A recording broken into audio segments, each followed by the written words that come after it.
kasih sudah berkenan mampir dan mengklik channel ini. Selamat pagi, siang, sore, dan malam, di mana saja channel ini sedang didengar dan ditonton ya. Halo, Waspada. Hai sahabat-sahabat kecilku yang terkasih. Gimana kabar kalian semua hari ini? Semoga baik-baik dan sehat ya. Gimana? Udah pada seru ya ketemu teman-teman di sekolahan bertatap-tatapan lagi setelah kurang lebih 1,5 tahun ya kita cuma ketemu-ketemuan di online aja. Wow, semoga sahabat-sahabat terkasihku semuanya berbahagia ya, sudah bisa berjumpa tatap-tatapan langsung dengan Bapak Ibu guru dan juga teman-teman. Oke, sahabat-sahabatku yang terkasih, kali ini aku punya sesuatu sambil kita juga menyambut akan adanya Sumpah Pemuda 28 Oktober. Nah, aku mau mengajak sahabat-sahabatku yang terkasih untuk mengenal negara Indonesia dari sebelum menjadi negara Indonesia dengan perjuangan yang luar biasa dari para pahlawan ya. Gimana? Pada mau kan mendengarkannya? Tapi sebelum aku lanjutkan nih, jangan lupa loh, aku mohon sekali untuk dibantu, tolong di like, di share, di komen, di subscribe juga channel ini ya. Semua tindakan ini pasti akan mengantarkan sahabat-sahabat terkasih masuk surga deh. Terima kasih loh sebelumnya yang sudah like, komen, subscribe, dan juga share channel ini. Pasti masuk surga deh pokoknya. Kita akan lanjutkan dengan tutur kisah kali ini yang berjudul 3, 2, 1. Kerajaan-kerajaan yang pernah berjaya di Nusantara Indonesia. yeay! Sahabat-sahabat kecilku yang terkasih, dulu jauh sebelum ada nama negara Indonesia disebut ini dulu Nusantara. Para masyarakat kuno di zaman Nusantara dulu, mereka mengenal sistem pemerintahan yang berbentuk kerajaan. Nah, kok bisa ada kerajaan sih? Jadi gini, dulu itu karena daerah kita Nusantara yang sekarang namanya Indonesia itu menjadi jalur strategis pelayaran. Banyak para pedagang-pedagang yang mampir ke daerahnya kita. Nah, para pedagang-pedagang itu ada yang dari Persia, India, dari Cina ya, Arab gitu pada datang. Nah, mereka datang berdagang sambil juga mereka share apa yang mereka ketahui dari diri mereka dan negara mereka. Ya, diantaranya ada yang membawa kisah-kisah atau segala hal tentang yang dari agama Hindu, ada yang membawa dari agama Buddha, dan juga ada yang membawa dari agama Islam. Nah, jadi berdirinya kerajaan-kerajaan yang ada di Nusantara yang sekarang namanya Indonesia itu gara-gara para pedagang itu juga sih sebenarnya, sahabat-sahabat, melalui jalur perdagangan. Mereka banyak menyebar di segala tempat sebelum terjadi akhirnya ada penjajahan ya di Indonesia ini. Nah, kita akan masuk nih ke dalam kisah-kisahnya. Kita akan masuk di berapa banyak sih sebenarnya ya kerajaan yang ada di Indonesia ini dulu. Kalau yang aku pernah tahu sih ada 10 kerajaan yang basisnya beragama Hindu. Terus ada 2 kerajaan yang basisnya beragama Buddha, dan ada 12 kerajaan yang basisnya beragama Islam. Nah, kita akan mulai dengan kerajaan yang berbasiskan agama Hindu dulu ya, karena mereka yang mulai ada di Nusantara ini. Terus kerajaan apa yang pertama berdiri di Nusantara ini? Kerajaan pertama itu bernama Kerajaan Salaka Negara. Kerajaan Salaka Negara diyakini sebagai kerajaan pertama di Indonesia dengan adanya bukti dari naskah Wangsekerta. Nah, pada naskah tersebut disebutkan bahwa Kerajaan Salaka Negara terletak di Jawa Barat dan didirikan pada tahun 130 Masehi oleh Dewa Warman yang merupakan duta bangsawan yang datang dari Calan Kanaya bersama rombongannya pada tahun 128 Masehi. Dewa Warman menikahi putri dari Datu Tirem, penguasa Teluk Lada yang bernama Dewi Puahaci Larasati. Sahabat-sahabat kecilku yang terkasih, setelah Datu Tirem meninggal pada tahun 130 Masehi, Dewa Warman mengambil alih kekuasaan Teluk Lada dan mendirikan sebuah kerajaan Salaka Negara dan sekaligus menjadi raja pertama Salaka Negara yang diberi gelar Prabu Dharma Lokapala Dewa Warman Aji Raksa Gapuran. Namanya panjang bener ya sahabat. Prabu Dharma Lokapala Dewa Warman Aji Raksa Gapuran. Panjang loh namanya. Beliau kemudian mempunyai istri, permaisurinya bernama Dewi Duani Rahayu. Oke, kita masuk ke kerajaan kedua yang berdiri di Nusantara, yaitu Kerajaan Kutai. Kerajaan Kutai didirikan di tepi Sungai Mahakam. Ya betul, itu yang pasti udah tahu tuh Kakak Lia tuh di Makassar.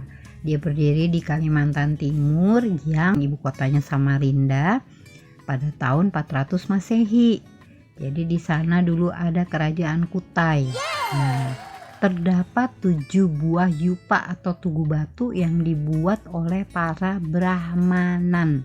Brahmanan ini jadi kalau di agama Hindu tuh ada level atau kasta-kasta, ya. Kasta tertinggi Brahma, ya, terus sampai ke bawah, yang paling bawah itu namanya kasta Sudra. Nah, ini kasta tertinggi nih, Brahmanan. Nah, karena Raja Mula Warman itu begitu dermawan dengan menyerahkan 2000 ekor sapi kepada para Brahmanan ini, makanya para Brahmanan begitu mendukung Raja Mula Warman. Masa kerajaan Kutai berakhir saat Raja Kutai yang bernama Maharaja Dharma tewas saat peperangan melawan Kerajaan Kutai Kartanegara. Lalu sahabat-sahabat yang terkasih, kerajaan yang ketiga adalah Kerajaan Tarumanegara. Tarumanegara didirikan pada tahun 450 Masehi di Jawa Barat. Tarumanegara diambil dari 2 kata, yaitu Taruma dan Nagara. Kata Tarum diambil dari nama Sungai Citarum tuh sahabat-sahabat yang terletak di Jawa Barat. Sedangkan Nagara itu bahasa Sunda ya, berarti kerajaan atau negara. Nah, Kerajaan Tarumanegara didirikan oleh Raja Diraja Guru Jaya Singawarman yang sekaligus menjadi raja pertama yang memimpin Tarumanegara sampai tahun 382 Masehi. Raja Tarumanegara yang paling terkenal ialah Purnawarman. Beliau memerintahkan penggalian Sungai Gumati dan Candrabaga. Itulah yang membuat kerajaan Tarumanegara begitu tersohor kemana-mana. Dan bukti keberadaan kerajaan Tarumanegara adalah dengan ditemukannya 7 buah prasasti batu. Gitu, itu kerajaan ketiga di Nusantara. Sekarang kerajaan keempat. Namanya Kerajaan Galuh. Yang mana kerajaan ini terletak di daerah Ciamis, Jawa Barat ya. sebuah kerajaan yang berdiri pada abad ke-8 Masehi. Sementara kata Galuh itu berasal dari bahasa Sanskerta. Galuh berarti permata. Nah, raja pertama dari kerajaan Galuh adalah Rahyangan Sri Medang Jati, dan dia memimpin kerajaan Galuh selama 15 tahun. Itu kerajaan keempat dari kerajaan yang berbasis agama Hindu di Nusantara. Sekarang kita masuk ke kerajaan kelima. Kerajaan kelima adalah kerajaan Mataram kuno. Berdiri pada abad ke-8 Masehi, terletak di Jawa Tengah. Raja pertama dari kerajaan Mataram kuno adalah Raja Sanjaya yang bergelar, panjang nih namanya, Rakai Mataram Sang Ratu Sanjaya. Panjang ya sahabat-sahabat. Bukti dari peninggalan sejarah dari kerajaan Mataram kuno adalah candi. Di antaranya adalah Candi Dieng dan Candi Prambanan. Wah, kapan akan aku tuturkan mengenai candi-candi juga ya. Kita masuk ke kerajaan ke-6 dengan basis agama Hindu. Kerajaan ke-6 adalah Kerajaan Pajajaran. Kerajaan Pajajaran selain bercorak agama Hindu, dia terletak di Jawa Barat. Ibu kota dari kerajaan Pajajaran itu adalah Kota Bogor, si kota hujan. Di sana ada banyak teman-temanku yang tinggal di kota hujan. Di kerajaan Pajajaran yang beribu kota di Bogor itu didirikan oleh Jaya Bupati pada tahun 923 Masehi. Kita masuk ke kerajaan ke-7 yang berbasis agama Hindu. Kerajaan ke-7 di Nusantara adalah Kerajaan Kediri. Terletak di Jawa Timur yang berdiri pada tahun 1042 Masehi dan berpusat di kota Daha yang sekarang bernama Kota Kediri. Kerajaan Kediri runtuh pada tahun 1222 Masehi karena ditaklukkan oleh Ken Arok. Banyak dari peninggalan kerajaan Kediri yang menjadi bukti sejarah pernah ada dan berdiri kerajaan Kediri. Aku pernah loh ke Kediri, sahabat-sahabat. Aku pernah ngelewatin situ-situ. Enak, kotanya dingin, enak banget. Sahabat-sahabat, ada yang dari Kediri nggak? Coba nanti komen ya kalau ada yang dari Kediri. Komen di bawah, kasih love, hati yang warna biru ya. Terima kasih. Kita masuk sekarang dengan kerajaan ke-8 yang berbasiskan agama Hindu, yaitu Kerajaan Singasari. Kerajaan Singasari itu dulu tuh disebut juga Kerajaan Tumapel. Didirikan oleh Ken Arok pada tahun 1222 Masehi dan terletak di daerah Singosari di Kota Malang sekarang. Tahu kan Kota Malang? Mungkin ada yang dari Kota Malang. Nah, kalau ada yang dari Kota Malang, tolong komen kasih hati warna kuning kalau dari Kota Malang ya. Oke, pada tahun 1222 terjadi perseteruan nih antara Kertajaya dari Kerajaan Kediri melawan Ken Arok. Kemudian kaum Brahmana bergabung dengan Ken Arok, lalu mengangkatnya menjadi raja pertama Kerajaan Singasari. Raja terakhir dari Kerajaan Singasari adalah Kertanegara yang sekaligus menjadi raja terbesar dalam sejarah Kerajaan Singasari. Pada tahun 1929 Masehi terjadi pemberontakan yang dipimpin oleh Jaya Katuang. Nah, ini Jaya Katuang ini sebenarnya dia tuh mantu kalau nggak salah dari Raja Kertanegara, dan dia Jaya Katuang ini kalau nggak salah memimpin kerajaan gelang-gelang. Jadi biasalah namanya orang rakus ya sahabat-sahabat, nggak cukup kayaknya udah dikasih kepercayaan seperti itu dia mau ambil juga, padahal permaisurinya Jaya Katuang adalah anaknya Prabu Kertanegara. Itu nanti akan aku kisahkan mengenai Kerajaan Singosari ini karena aku sangat senang dengan sejarah kerajaan, jadi ngelotok sekali mengenai kerajaan Singosari ini. Nah, Jaya Katuang itu setelah memberontak kepada Raja Kertanegara, dia membunuh Raja Kertanegara dengan masuk istana nih, sahabat-sahabat kecil, dibunuhnya di istana Raja Kertanegara sendiri. Nah, itu akhirnya menjadi akhir dari perjalanan kerajaan Singasari. Nah, setelah itu berdiri lagi kerajaan Kediri sebenarnya setelah Raja Kertanegara dibunuh. Nah, Jaya Katuang ini mendirikan kerajaan Kediri lagi. Nah, kerajaan Kedirinya berdiri di kota Kediri lagi, didirikan lagi. Tapi kemudian terjadi lagi pemberontakan yang membuat, nah ini kerajaan yang ke-9. Kerajaan Majapahit. Kerajaan Majapahit berdiri pada tahun 1293 Masehi dan mencapai puncak kejayaannya di bawah kepemimpinan Raja Hayam Wuruk dan patihnya yang terkenal tuh Gajah Mada pada tahun 1293 sampai 1500 Masehi pada abad ke-14 Masehi. Nah, sedikit aja tambahan ya, sahabat-sahabat. Kerajaan Majapahit, kok namanya Majapahit ya? Ya, itu diambil dari buah maja yang rasanya pahit.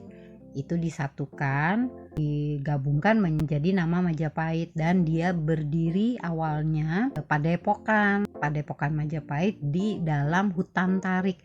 Jadi ini terjadi gara-gara pemberontakan dari lagi-lagi menantunya almarhum Raja Kertanegara kepada saudaranya ya, Jaya Katuang. Jaya Katuang itu waktu itu karena sudah merebut kerajaan Singasari.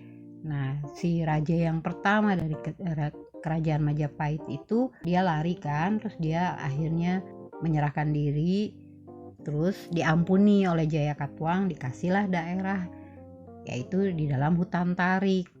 Nah, disitulah raja pertamanya Majapahit akhirnya mendirikan Padepokan Majapahit, ditemani orang-orang lama dari kerajaan Singosari seperti Lembu Sora, Demungwira, itu ada semua di sejarah. Tapi itu kira-kira sedikit info untuk sahabat-sahabat.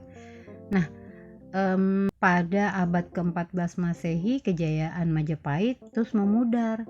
Itu gara-garanya terjadi perang saudara yang dikenal juga dengan nama Perang Parekrek, terjadi di tahun 1405 sampai 1406 Masehi. Setahun ya rupanya perang terus. Oh my God. Nah, kita masuk ke kerajaan ke-10, yaitu kerajaan Bali, yang mana rajanya waktu itu adalah Raja Wangsa Warmadewa. Nah, dia adalah salah satu raja yang terkenal yang pernah memerintah di kerajaan Bali. Peninggalan dari kerajaan Bali salah satunya adalah 28 prasasti yang tersebar di Gua Gajang, Gunung Kawi, Panulisan, dan Sangit. Prasasti tersebut merupakan peninggalan dari era pemerintahan Anak Wungsu yang merupakan raja terakhir dari kerajaan Bali.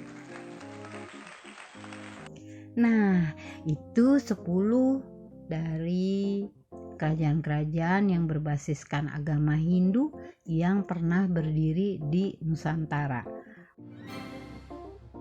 Urut-urutannya sesuai dengan tahun-tahunnya ya, sahabat-sahabat. Oke.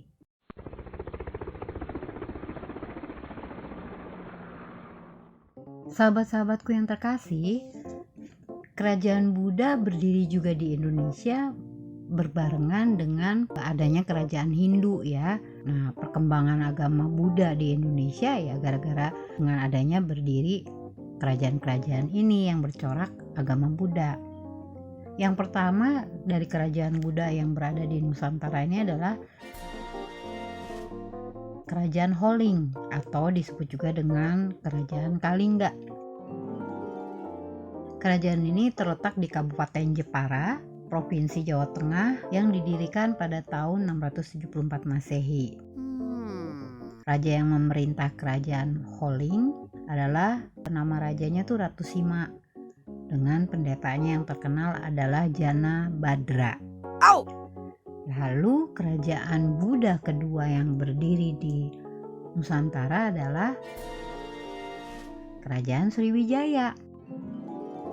Dia berdiri di abad ke-7 Masehi dan dia merupakan salah satu kerajaan terkuat di Sumatera. Nama Sriwijaya sendiri diambil dari bahasa Sanskerta, yaitu Sri yang berarti cahaya dan Wijaya yang berarti kemenangan. Nah, sahabat-sahabat yang terkasih, mencapai masa kejayaannya pada abad ke-9 sampai abad ke-10 Masehi dengan menguasai hampir seluruh kerajaan di Asia Tenggara, Kerajaan Sriwijaya mengalami keruntuhan saat Raja Rajendra Chola dari Kerajaan Cholamandala itu melakukan persaingan dalam hal perdagangan dengan Kerajaan Sriwijaya yang menyebabkan perekonomiannya Kerajaan Sriwijaya melemah. Lalu armada perangnya juga ikutan runtuh.